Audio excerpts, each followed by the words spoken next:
২৪ ঘন্টায় Jack অলিবল studio থেকে আমি সব্যসাচী শুরু করছি ৫টার ৫। আর শুরুতেই যে খবরে চোখ রাখবো, আজকে যে বিষয় নিয়ে আলোচনা, নীতি আয়োগের বৈঠক, ১০ম পরিচালন পরিষদের বৈঠক, যে বৈঠকে সভাপতিত্ব অবশ্যই প্রধানমন্ত্রী করে থাকেন।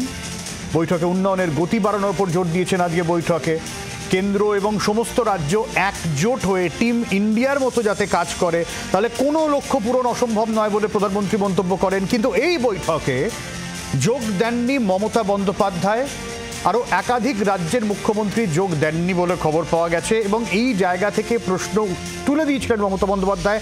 আগের বৈঠকে মনে থাকবেন, সেবার বৈঠকে তিনি যোগ দিয়েছিলেন, মাঝপথে বেরিয়ে এসেছিলেন বৈঠক ছেড়ে। তার অভিযোগ ছিল তাকে বলতে দেওয়া হয়নি, তার মাইক বন্ধ করে দেওয়া হয়েছে। ঠিক এই জায়গা থেকে তিনি নীতি আয়োগের বৈঠকে যাননি এরকমই মনে করা হয়েছে রাজনৈতিক মহলে, কারণ যদিও তার তরফ থেকে এখনো পর্যন্ত কোনো বক্তব্য আসেনি। কিন্তু তৃণমূল সাংসদ সৌগত রায় তিনি কি বলেছেন একবার শোনাই শুরুতে।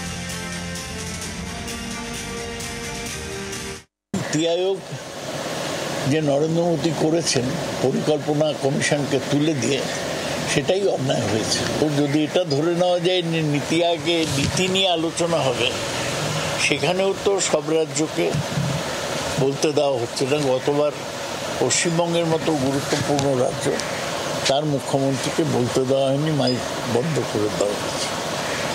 তাই আমরা আমাদের নেত্রী যা করবেন সেটাই দলের সিদ্ধান্ত। আমরা তো মনে করেছি নীতি আয়োগের সবাই না গিয়ে মমতা ব্যানার্জি ঠিক কাজ করেছেন, এবং এমনকি কেরালার বাম সরকারও সঠিক কাজ করেছেন।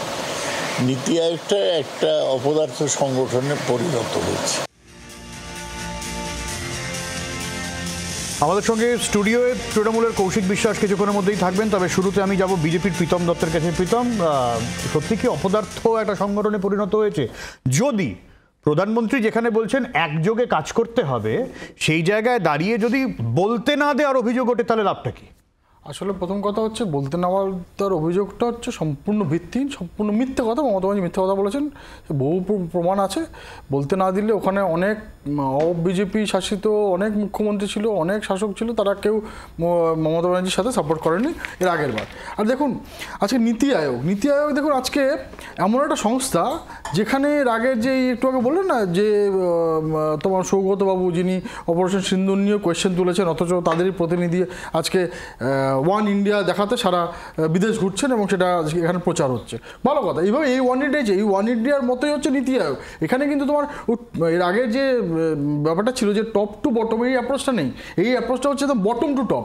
আমার কী কী দরকার, আমার স্টেটের কী কী দরকার, সেগুলো আমি উইথ স্ট্যাটিস্টিক্যাল ডেটা দিয়ে আমি আমার প্রধানমন্ত্রীর কাছে দেবো, আমি আমার টেবিলে ফেলবো। এবং সেটা কিন্তু আজকে প্রত্যেকটা জায়গায়, যেরকম তোমার অফিসে তুমি যদি কিছু একটা প্রোগ্রাম করো, তার একটা মিটিং করে বলো আমার এই ব্যাপার হবে, সেটা তোমার নীতি নির্ধারণ করো, সেটা অন্যান্য ডিপার্টমেন্টে যায়, তারা ঠিক করে বাজেটটা যেতে। সেম তোমার আজকে কতটা পুষ্টিগত খাদ্যের প্রয়োজন শিশুদের জন্য, সেইগুলো থেকে শুরু করে কতটা স্কুল প্রয়োজন, কতটা ড্রপ আউট হচ্ছে, এই পুরো ডেটাটা প্রত্যেকটা district wise point to point আজকে নীতি আয়োগে ডিসকাশন হয়। এবং সেই ডিসকাশনটা তোমার ঠিকঠাক হলে সেই নীতি আয়োগ সেটাকে ডিটারমাইন করে বিভিন্ন ডিপার্টমেন্টে পাঠিয়ে দেয়। সেই ডিপার্টমেন্টগুলো তারপর সেগুলো তার ইমপ্লিমেন্ট করে থ্রু ডিএম এর মাধ্যমে। এটা হচ্ছে কোঅপারেটিভ ফেডারেলিজমের একটা সবচেয়ে ভালো জায়গা, যেখানে আজকে আমরা দুর্ভাগ্য যে আমাদের কোনো রিপ্রেজেন্টেটিভ ওখানে আছে কি না জানি না।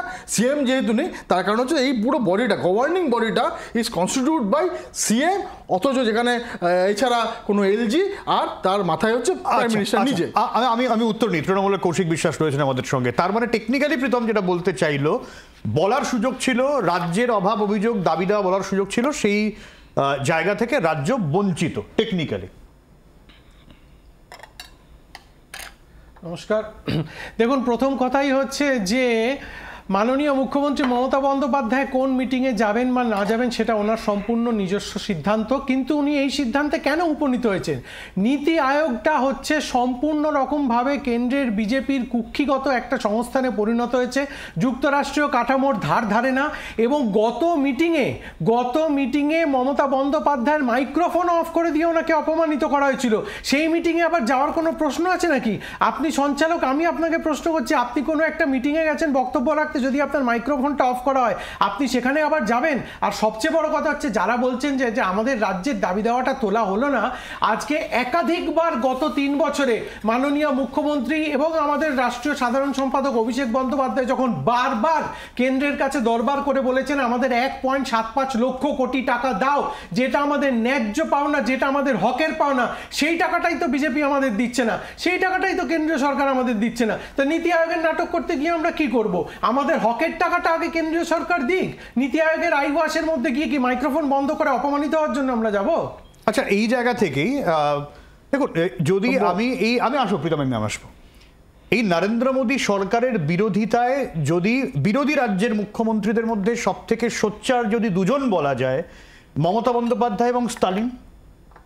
ডিএমকে এবং তৃণমূলের অভিযোগ একই বেশ কিছু জায়গায়, যেখানে তারা ফেডারেল স্ট্রাকচারে আঘাত করার অভিযোগ তুলছেন, যেখানে তারা অভিযোগ তুলছেন যে গভর্নর একাধিক বিল পাস করছে না, ইডির অপব্যবহারের অভিযোগ, একাধিক মামলা 2 রাজ্যের একসঙ্গে চলছে।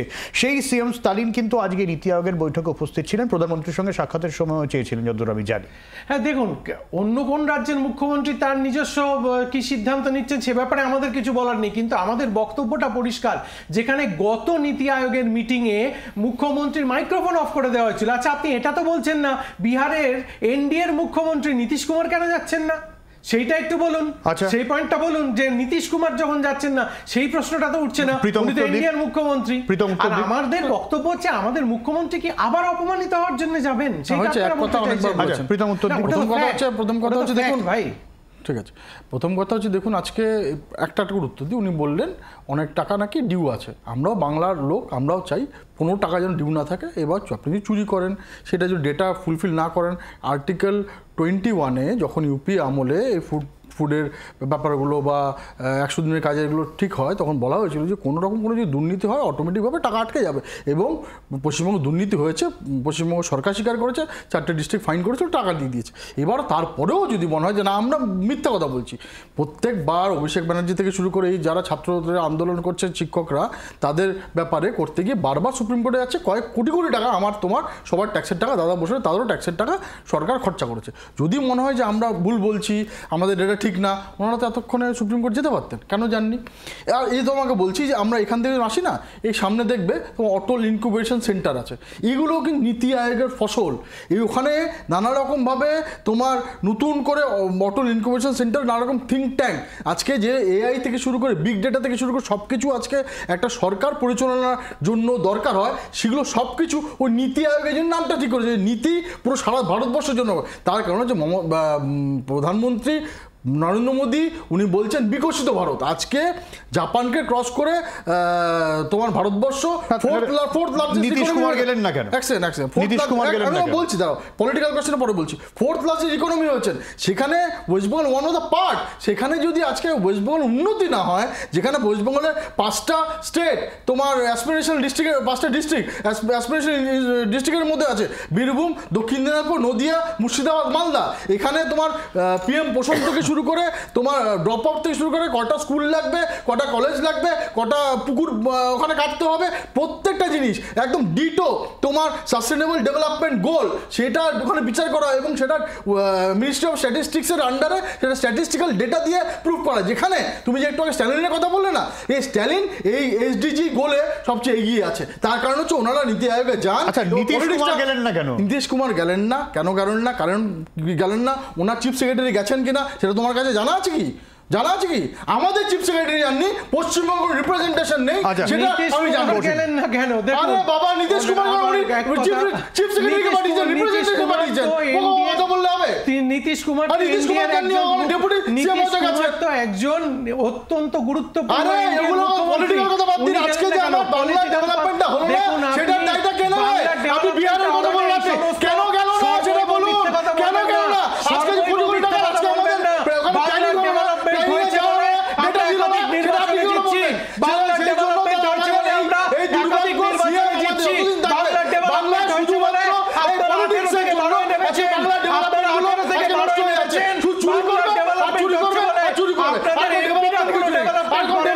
শুনি। আপনাদের এমপিরা কোথাও করে ডেভেলপমেন্ট আরে করে না MP বলে development করে আপনারা না, হেরে development 18 থেকে 12 property নেমেছেন। federalism বাংলার মানে ডেভেলপমেন্ট বোঝেন? হয়েছে কোথায়? Property ভরা federalism শোনার মানে আপনার বোঝেন? ধৈর্য আছে? PM to বাংলার DM, development direct, হয়েছে, হয়েছে, PM to হয়েছে, DM বলে। হয়েছে, হয়েছে, বাংলার হয়েছে। development হয়েছে বলে হয়েছে, হয়েছে, হয়েছে, হয়েছে। ওরা বরাবর ভোটে জিতছি। হয়েছে। আপনারা ওই যে বলছেন- ভোটে জিতছি। হ্যাঁ, আমি আসবো, আপনারা আসবো, আসবো, বলছেন, না, না, না, না, না। আপনাদের এমপিরা ভোটে জিতছে বলে আপনারা কিন্তু কারণ লাইসেন্স প্রীতম, দিচ্ছেন, প্রীতম, চুরি প্রীতম, করার লাইসেন্স। প্রীতম, ভোটে জিতছে বলে প্রীতম, চুরি করার লাইসেন্স করছে। আরে এটা আপনাদের বুঝতে হবে। একটু পরে, আবার একটু পরে ঝগড়া হবে, আবার একটু পরে ঝগড়া হবে। আপনাদের এমপিরা হারছে। আচ্ছা কৌশিক বাবু, বিজেপি যার জন্য আপনাদের এমপিরা হারছে।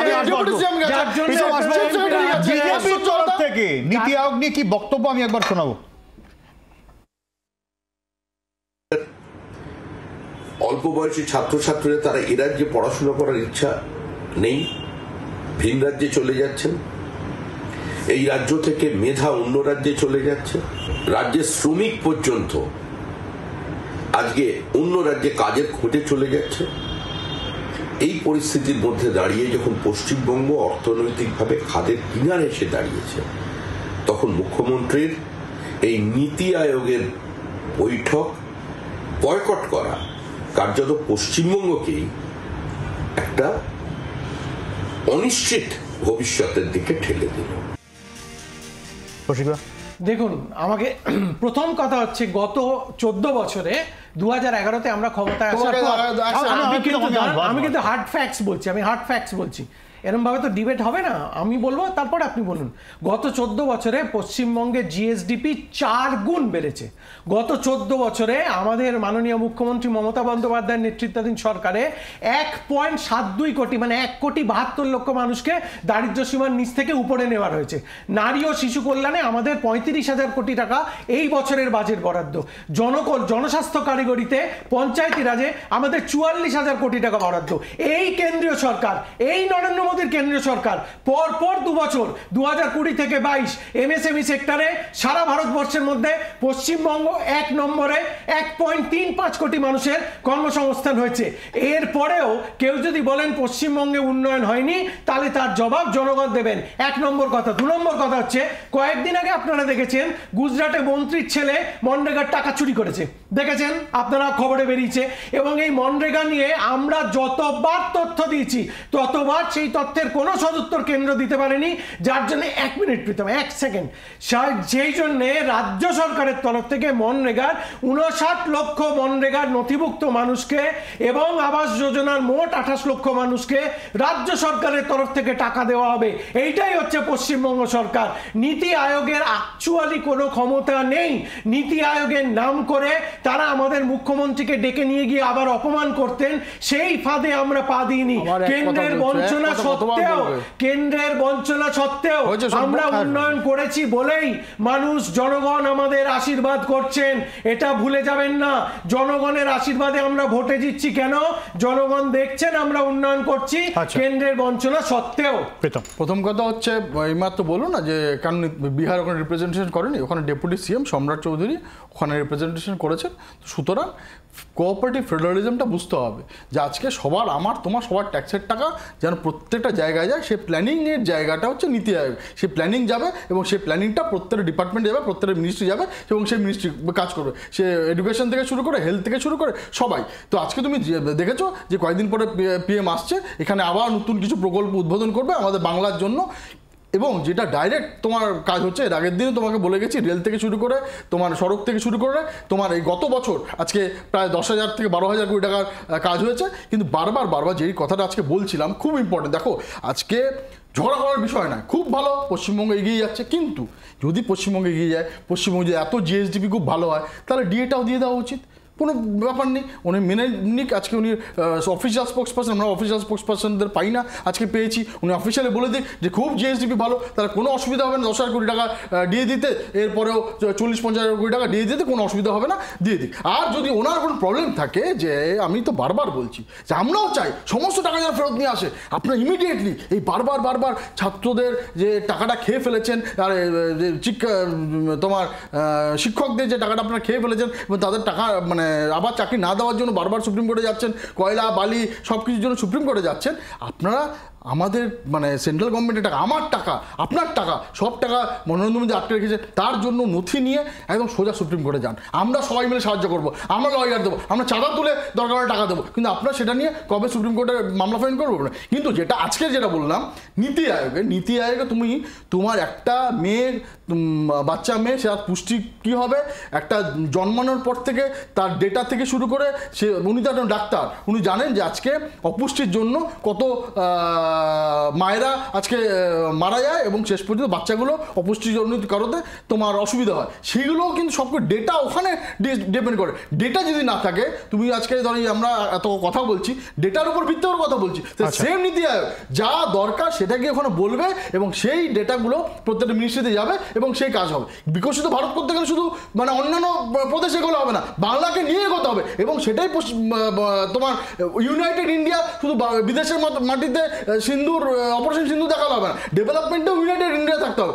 তোমাদের অসুবিধা থাকলে নানা রকম কোর্টের দরজা খোলা আছে, ফোরাম খোলা আছে, শুধু ঝগড়া করবো এই দিয়ে কিন্তু কোঅপারেটিভ ফেডারেলিজম হয় না। আচ্ছা কৌশিক, দেখুন দুটো খুব গুরুত্বপূর্ণ পয়েন্ট আমি এখানে আবার বলছি। না তুমি একটু তার আগে একটা আমার উত্তর দিয়ে দাও, একটু বিহারের কথা, এই যে আমাদের বলছিলাম সম্রাট চৌধুরী আমাদের কে ছিল সেটা বলো, আমাদের আজকে কে ছিল সেটা বলুন না। আমি আমাদের বাংলা নিয়ে বলছি দাদা, প্লিজ। তাই তো বলছি, বাংলা নিয়ে আজকে কে ছিল, আমাদের কে ছিল, কে ছিল, নেই তো, মানে আজকে আমাদের প্ল্যানিংটা হলো না, তার মানে এই তোমার 3 বছরের যে প্ল্যানিংটা হতে যাব না তো দিদি, দাঁড়া আছে প্ল্যানিংটা হলো, প্ল্যানিংটা হলো না, প্ল্যানিংটা হলো না, আমাদের অপমানিত করেননি মমতা ব্যানার্জি, যিনি আগেরবার মাইক্রোফোন অফ করে দিয়েছিল, কিছু দিচ্ছে মাইক্রোফোন অফ করে দিয়েছিল, একদম সত্যি কথা মাইক্রোফোন অফ করে দিয়েছিল। এইবার তথ্য যখন আসছি তখনই যদি আপনারা চিৎকার করেন তাহলে তো তথ্য পরিবেশন হয় না। এবার শুনুন, এই তো এটা শোনার ধৈর্য রাখতে হবে, এইটা শোনার ধৈর্য রাখতে হবে। মমতা ব্যানার্জি আমাদের বাংলা, আমাদেরকে আপনাকে সবাইকে বঞ্চিত করছে, এটা শুনতে হবে। মমতা ব্যানার্জি যাচ্ছে না, আজকে 3 বছর ধরে আবার পিছিয়ে দিল। এই রীতি আয়োগ 2024-25 পশ্চিমবঙ্গ 1,02,000 কোটি টাকা নিজেরা রোজগার করেছে। কেন্দ্রের এত বঞ্চনা সত্ত্বেও 1,02,000 কোটি টাকা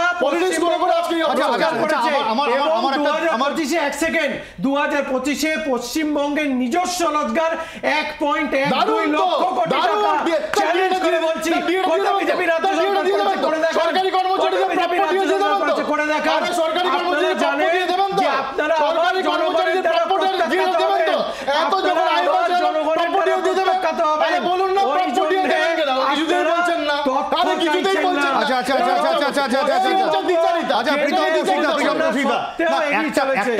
একটা বিষয় আমরা গত কয়েক ভোট ধরে লাগাতার একটা অভিযোগ, কেন্দ্রীয় বঞ্চনা। গোটা বিষয়টা খুব ক্লিশে হয়ে যাচ্ছে প্রীতম। হয় মানুষের এক্সপেকটেশন একটাই, হয় এই কেন্দ্রীয় বঞ্চনা নিয়ে তৃণমূল কংগ্রেস অভিযোগ তুলছে, তোমরা বলে দাও যে এই টাকা দিলাম, অথবা এই এই দুর্নীতি করেছে এদের শাস্তি দিলাম। একই জিনিস বারবার হবে, তারপরে সেই ইস্যুতে বড় ক্লিশে হয়ে গেছে না, আমাদেরও তো নতুন ইস্যু। একদম ঠিক। ইউপিএ তে যখন এই তোমার 100 দিনের কাজটা তৈরি হয়, সেই সংসদে তৃণমূলের প্রতিনিধিরা ছিল, যখন রুলটা ফ্রেম হয় তখন তারা মিলে সবাই মিলে ঠিক করেছিল যে ওখানে একটা আর্টিকেল 21 বলে একটা বিষয় ছিল, যদি চুরি হয় তাহলে এটা অটোমেটিক বন্ধ হয়ে যাবে। উনি প্রুফ করুন, আরে আমার তোমার ট্যাক্সের টাকা চুরি হবে নাকি, গিয়ে প্রুফ করুন না। তোমাদের পশ্চিমবঙ্গে 5,470 টাকা, ইউপিতে ফাইন দিয়েছিল, আসামে থেকে বেশি ভোট ছিল। এই ভাই বলো তুমি, ইউপি আসামে বেশি কাট ছিল না, বলো মনরেগাতে ভাই মনরেগাতে ভুয়ো কাট কত ছিল? তাহলে গুজরাট বন্ধ করেছো? গুজরাট গত সপ্তাহে বন্ধ করেছো? গুজরাট তো বন্ধ করনি ভাই। তোমার 4টে ডিস্ট্রিক্টে ফাইন দিয়েছো। আমি তো বারবার বলছি যে তোমার মনে হয় বাকি ডিস্ট্রিক্টের রাস্তা খোলা আছে, কেন যাচ্ছ না? সুপ্রিম কোর্টে নিয়ে কেন যাচ্ছ না? আরে ডেটা নিয়ে কেন যাচ্ছ না? চুরি করার টাকা হবে না, চুরি করবে তোমাদের টাকা, আমার তোমার ট্যাক্সের টাকা চুরি করবে, ভারতবর্ষের মানুষের ট্যাক্সের টাকা চুরি করবে, সেটা হবে না, সেটা হবে না। মানে সাধারণ মানুষ এই যে আলোচনাটা হচ্ছে এতবার শুনেছে গত কয়েক ভোটে, কয়েক আলোচনায়, তুমি চুরি করছো, তুমি টাকা দিচ্ছ না। আরে ভাই কোথাও তো মানে বছরের পর আমি বলি হচ্ছে তোমার সাধারণ মানুষ আজকে দেখছে যে একটার পর আমরাও কি বলেছি যে মমতা ব্যানার্জি রেশন চুরি করেছে, আজকে কোর্টে গিয়ে সেটা প্রুভ হয়েছে যে রেশন চুরি হচ্ছে। আমরা বলেছি রেশন চুরি করেনি, সরকার আরে মমতা ব্যানার্জি নিজের হাত দিয়ে টাইট দিয়ে রেশন চুরি করে না, রেশন চুরি করেনি। খাদ্যমন্ত্রীকে গ্রেফতার করা হলো, তিনি আবার জামিন পেয়ে গেলেন। খাদ্যমন্ত্রী বলতেই পারেন যে রাজনৈতিক উদ্দেশ্য প্রণোদিত রেশন চুরি করেনি, তারপর সেই জন্য উনি বেঁচে আছেন, ছাড়া পাননি। আজকে শিক্ষা নিয়ে বলেছিলেন, আজকে দেখেছেন শিক্ষার কি অবস্থা, শিক্ষা চাকরি থেকে চুরি করে আজকে 8000 স্কুল বন্ধ হয়ে গেছে। তুমি এটা 8000 স্কুল বন্ধ হয়েছে, 8000 স্কুল বন্ধ হয়েছে, 8000 স্কুল বন্ধ হয়েছে, 8000 স্কুল বন্ধ হয়েছে। আরে ভাই আমার, আরে 8000 স্কুল বন্ধ হয়েছে কিনা, 8000 স্কুল বন্ধ হয়েছে। আজকে আসামে স্কুল অ্যাড হচ্ছে, আর আমাদের এখানে স্কুল বন্ধ হচ্ছে। তোমার সঙ্গে আমি বলবো, আমি তোমাকে বলছি দেখো, আমার তো ডেভেলপমেন্টের কথা বলছি না, আমার তো সবার ডেভেলপমেন্ট হবে। আমি বলছি 8000 স্কুল বন্ধ হয়েছে, পশ্চিমবঙ্গ সরকারের নথিতে বলেছে যে 8,500 থেকে 8,500 স্কুল বন্ধ হয়ে গেছে। কেন বন্ধ হল? তার কারণ হচ্ছে আজকে তুমি এখনো এনইপিতে প্রাইমারিতে 2,000 কোটি টাকা বাকি আছে, তুমি প্রাইমারিতে এনইপি ইমপ্লিমেন্ট করোনি, সেই জন্য 2,000 কোটি টাকা আসছে না। সেটা অভিষেক ব্যানার্জি প্রশ্ন করেছিলেন, তার উত্তর ওখানে সংসদে দিয়ে দেওয়া হয়েছে। তো সুতরাং এই যে আমরা বারবার বলছি এই যে টাকাগুলো আটকে রয়েছে, তোমরা চুরি করছো, আমরা বলছি চুরি করলে টাকা আসবে না।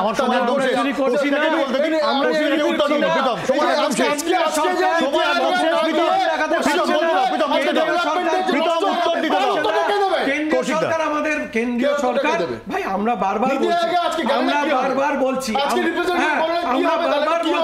যে কেন্দ্রীয় সরকার পশ্চিমবঙ্গকে ভাতে মারার চক্রান্ত করছে এবং ভাতে মেরেছে 1.75 লক্ষ কোটি টাকা ফেরত দাও, 1.75 লক্ষ কোটি টাকা ফেরত দাও। আমাদের রাজ্য থেকে জিএসটি তুলে নিয়ে আমাদের দেওয়া হচ্ছে না। এরা বাংলা বিরোধী, বিজেপি বাঙালি বিরোধী, বিজেপি বাঙালি বিরোধী, বিজেপি বাংলা বিরোধী। এরা বাংলাকে ভাতে মারতে চায়। এই দিল্লির জমিদাররা বাংলার কাছ থেকে বরাবর প্রত্যাখ্যাত হচ্ছে বলে তাদের রাজনৈতিক প্রতিহিংসা চরিতার্থ করছে। বিজেপি তাদের রাজনৈতিক প্রতিহিংসা চরিতার্থ করছে। আমার সময় একদম শেষ, আমার সময় একদম শেষ, আমার সময় একদম শেষ। প্রীতম কৌশিকদা, প্রীতম আমার সময় একদম শেষ। যেটা বলার, শেষ কথা যেটা বলার, এই যে ডিবেটটা চলছে, এই যে অভিযোগ, একই অভিযোগ বছরের পর বছর, সব রাজনৈতিক দলের কাছে অনুরোধ, দয়া করে একটা সমাধানে তো পৌঁছন। আপনারা রাজনৈতিক তরজা করে যাবেন এবং বছরের পর বছর সাধারণ মানুষ তারা ভুক্তভোগী হয়ে যাবেন এবং এই ইস্যু করে ভোটের পর ভোট হয়ে যাবে। এ তো একটা ইনফিনিটি লুপের মতন বছরের পর বছর চলতে পারে না, কোথাও গিয়ে থামতে হবে। কেন্দ্র রাজ্য বসে, উভয় দল বসে সলিউশন করুক, এই আশা থাকলো। দুজনকেই ধন্যবাদ। ফিরে আসি বিরতির পর, সঙ্গে থাকুন।